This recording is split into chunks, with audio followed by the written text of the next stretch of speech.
The next topic, I'll go through it very briefly. How can I benefit from a home inspector? What does he do? Basically, for houses, he looks at the roof, he looks at the electrical, looks at the furnace, the hot water tank, looks at any cracks on the floor. Maybe there's something wrong with the foundation. He looks at whether the appliances work, the outlets. Basically, he looks at the stuff that he can see. He's not going to move the fridge and see if there's any holes behind the fridge or anything. He looks at pretty general stuff, right? And then he checks water moisture and that kind of thing. For condos, they look at the mechanical room, the electrical room, the furnace. They go up to the roof of the apartment building. They check the amenity room, see the condition. They also, some of them, they also read the warranty report, the 5-year warranty report, the 10-year warranty engineering report. They also, some of them, read your read your depreciation report. How many of you know what a depreciation report is? Okay, a prize for who can explain what it is. A book for who can explain what it is. Okay, Joanne. Depreciation report is the report that tells you what the problems are with the building, and they also come up with an idea how much it would cost to fix the problem in about 20 to 30 years. And they're very proactive. They have a plan to put up some contingency fund to fix the problems. Great, good summary. Great. Yeah, here you go. Thank you. Okay, so it's like, basically it's mandated by law from the Strata Council in December 2013.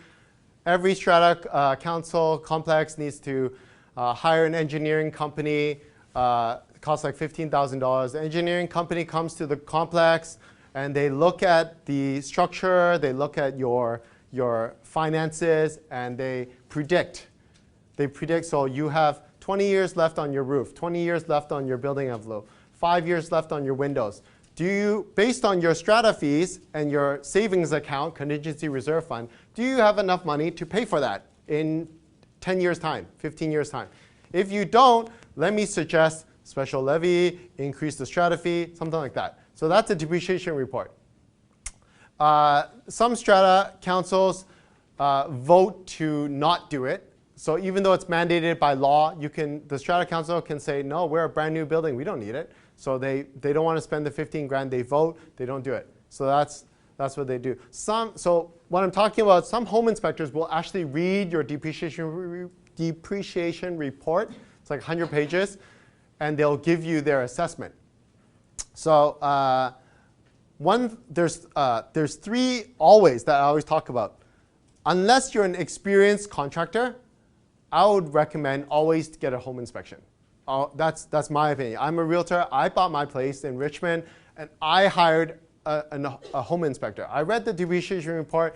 I read the warranty report. But I still, just for the peace of mind, $300, $400, I want that peace of mind, get my home inspector to do it. So he read the depreciation report too, and said the same stuff that I knew of the property too. So I would recommend always put a subject to a home inspection, or always get one done, get a home inspection done. Second always is, yes?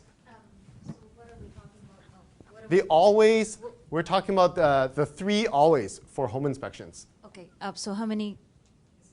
Yes, Hi. yeah, it goes directly to How the many council. years are we looking at before we get an inspection done? For I would say even newer properties within. Okay, the question is how many years before you should do a home inspection? How old it should be? For your peace of mind, I would say if it's older than a year and a half, do a home inspection. Why? Because if you know, how many of you know the 2, 5, 10-year warranty really well? Okay, so 2, 5, 10-year warranty. You think the 2-year is 2-year for the labor and 5-year for the envelope in case there's leaks, 10-year for the structure. But if you look at it in detail, it's actually like 12 months. the first 12 is like just 12 months. They take care of the what's going on in the unit, and then so it's not the 2 years. So you just like read it carefully, and so that's why like developer will go, oh yeah, we'll take care of it, and then after like 15 months, they're like, oh sorry, like yeah, contact your insurance company or something like that. And then it's kind of like a hassle to deal with developers. Sometimes some developers are really good. They'll fix it. They'll come and give you good customer support. Some of them, they'll be like, no, it's your fault. It's the strata's fault. You guys didn't maintain the building. That's why it's leaking. And then it's like, so I went through that with one of my clients. He had a penthouse. It's like a less than 5-year-old building. But so it's still under the 5-year water leakage like warranty. But then, so it was leaking. I was trying to sell the penthouse. It was leaking. And then the strata was arguing with the developer. This is a well-known developer. I won't say the name. But well-known developer, like been in the business for like 30-something years. And the developer was like, no, it's the strata counsel's fault. It's because you didn't maintain the property. That's why it's leaking. So it went back and forth, back and forth. They had to hire a roofing company to come and provide a third-party inspection and da-da-da. Anyways, point is, I would recommend if it's older than like 15 months or something, I would do a home inspection. Okay, so does that answer your question? Yes. And is that the same for a house? Yes. House and yes, for a house, same. Because okay, so for a house, it's the builder who is responsible. Like the insurance company, the warranty company, you call the warranty company. The warranty company's like, yes, it's covered under warranty.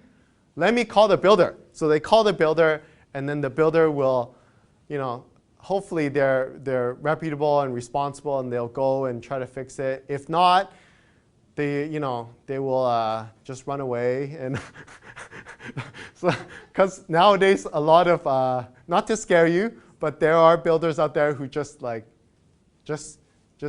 oh, I heard it's easy to make like 6 figures just building. I'm just gonna get my builder's license and just build a bunch of houses. Build and bolt. Yeah, kind of like that. Just like build and run. And because it's under incorporated, you can't sue them. You just sue their company, which has like no money or something like that. So, okay, does that answer your question? Thank you. Yeah, there are some good builders out there. There are some not so good builders. So yeah, be careful about that. Okay, so 3 always for home inspections. Unless you're an experienced contractor, always do a home inspection. Number 2, always be there when you do a home inspection. Why? You're paying the guy to go and inspect the property, and you're paying for his time. Make use of it. Like, ask him like 1,000 questions. Like real estate training, they don't teach you the mechanics of a house. They don't teach you, oh, this wiring goes here and da-da-da. They don't teach you that. So where did I learn it? I learned it from the home inspector. So when my buyer gets a home inspection, I'm like, oh, so what's this vent? Where does this go? Why is this electric connected here? And I just like bombard him with questions. And that way I have like elementary basic knowledge when I work with buyers. And then you as well, when you hire a home inspector, yeah, it's great when you have the report at the end, but ask the home inspector like a ton of questions. You're paying the same amount of money. You might as well be there. The third, always, I would say always choose a good home inspector. Don't just go for the cheapest one. The saying you get what you pay for is kind of true. So like I've seen, like I recommend my buyer, oh, you should choose this home inspector. He gives you 1 year post-customer support, and he does this and explains this, explains that. And then he goes and hires this, I don't know, this like old Chinese home inspector that he got on Craigslist. And it was like $150. And then,